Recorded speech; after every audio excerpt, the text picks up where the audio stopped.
Nagsimula na naman ng isang bagong umaga. At kayo po ay nakatutok pa rin sa Go Negosyo Talks Meet the Presidentiable Series at tampok pa rin po sa ikatlong handog ng ating serye ang pambato ng Team GP, si Senadora Grace Poe. At ang susunod po na magtatanong ay si Ms. Rosalyn Wee. Yesterday, that news that came out that you were disqualified by the second division, I felt bad. How did you feel? Ma'am, alam niyo po, minsan tinatanong ko sa aking sarili, ano bang napasukan ko dito? Nag-umpisa pa lang po sa June, hindi pa nga ako nag-a-announce. Nagpunta lang po ako sa palengke ng Pangasinan. Pagbalik ko po sa Metro Manila, may press con na si Toby Tiangco tungkol sa aking residency. Hindi pa po ako nagdidesisyon nun. Ngayon po sa tanong ninyo, hinanda ko na rin ang aking sarili. Aaminin ko sa inyo yung set decision para sa akin ang mas mahalaga. Ngayon sa COMELEC, it's a hurdle that we need to overcome. But again, I am comforted with the fact that we have a process and we will still go to the Supreme Court. But asking me about it, honestly, ma'am, I don't know if this is a good thing. Pero mas tumatagal, mas tumatapang ka na eh. Alam mo ba yon?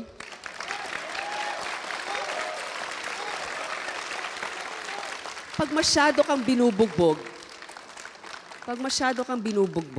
namamanas na rin yung mukha mo, ang kutis mo. Ang dasal ko lang ay ito, na maging matapang ako, pero wag mawala ang aking pagiging sensitibo sa pangangailangan ng ating mga kababayan. Yun lang naman eh. Your program and vision of governance will find meat in the people that will compose your cabinet. Kung kayo po ay ihalal bilang Pangulo, sino ang inyong i-appoint bilang kalihim, membro ng inyong kabinete, at bakit? Lalo na napag-usapan na natin yung mga problema na hinaharap ng bayan at kailangan talaga natin ng taong makaka-implement and execute ng iyong vision and platform. Thank you, ma'am. Oh, ito, kailangan magbigay ng vow of poverty itong mga to, ha? Attorney Mike Toledo, Mr. Babe Romualdez, Mr. Ramon Lopez, Mr. Joey Concepcion. Ipagpatawad po ninyo muli. Malaking commitment po ito. Hindi lamang dahil bilib sila sa akin o gusto nilang tumulong, pero syempre, kakausapin rin naman nila ang kanilang mga pamilya. Pero ito yung masasabi ko, galing ka man sa administrasyon ngayon, administrasyon noon, kalaban ka man, pero mabuting tao ka, may kakayanan ka, at meron kang plano para sa taong bayan, at willing ka na maghirap ng konti, mga ilang taon, kailangan ka namin. Sapagkat ito po ay talagang serbisyo sa taong bayan. Ang palagi sinasabi sa akin ni Cardinal Tagle, John 13, humility and service. Yun talaga dapat ang basihan. So, attorney, ready ka na? Thank you. Okay.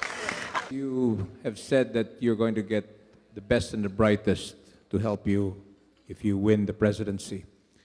But there are a lot of people who are asking your mentor and your friend, the vice presidential candidate, Chisa Escudero, how much influence will he have on you? Okay, I know this is a question that's burning in your minds for a long time. Let me tell you that Senator Chisa Escudero is one of the smartest people I've met who's hardworking in the Senate and even in Congress. What is our history together? He was the one that stayed and fought the impeachment during the last administration and even during my father's fight when he ran for president before. Now, why did I choose him? Aside from the bills that he pushed in Congress and the Senate, like for example, the minimum wage bill, exemption in taxes, as well as early childhood education, and being a very capable finance committee chair, Senator Cheese has actually helped a lot of people in his district. Now, having said that, I am a friend of his, he's a friend of the family, But I have other people also in my team who is helping us and contributing to what we should do for the country because nobody has a monopoly of what should be done. So we should get from all sides who are really willing to help. So as I've mentioned before, and I think I was criticized for this because they said, bakit kailangan ni Senator Grace ng mga advisors? Tingnan mo, mag-on-the-job training siya. Teka, pasensya na po.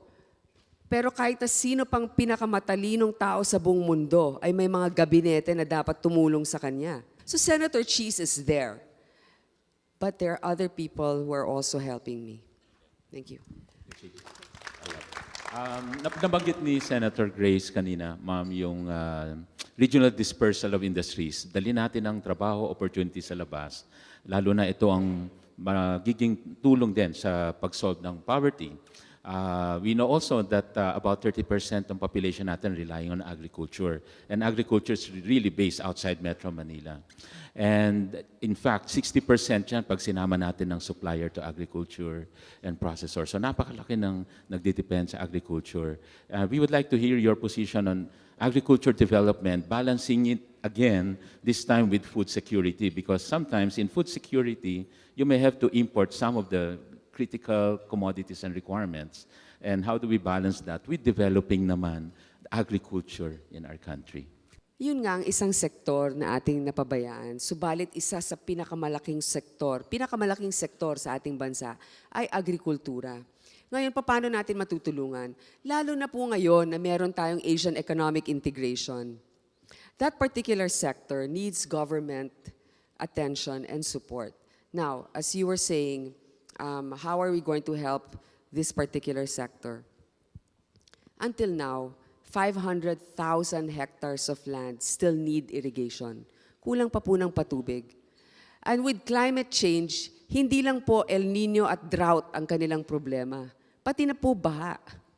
Kaya nga may mga lugar sa Calasiao, Pangasinan, na talagang pag umulan, yung dike umapaw, wala silang mga flood control walls na kailangan din nila.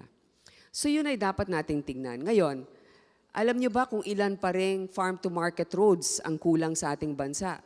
28,000 kilometers of farm-to-market roads are still needed. And with the budget that we allotted, parang we're only giving them 700 farm-to-market roads for 2015, which means with 700 and you have 28,000, ilang dekada pa bago natin matugunan lahat yon. So kaya ako binabanggit ay ito. Sa ating mga magsasaka, when was the last time we actually did soil testing? We did it decades ago. There was actually a suggestion that we should have top 10 crops that we should concentrate on. Coconut, for example, has a lot of byproducts.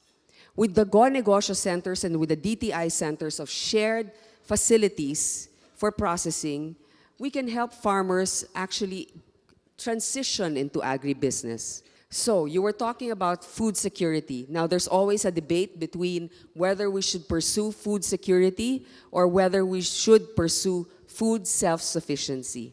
And I say, we should always pursue that which will benefit our farmers and our consumers the most. Alright, at bagya muna po tayong puputol ng ating usapin ngayon. Sa ating pagbabalik, pag-usapan po natin ang mga plataforma ni Senator Poe. Huwag po kayong aalis, magbabalik po ang Go Negosyo Talks Meet the Presidential Series.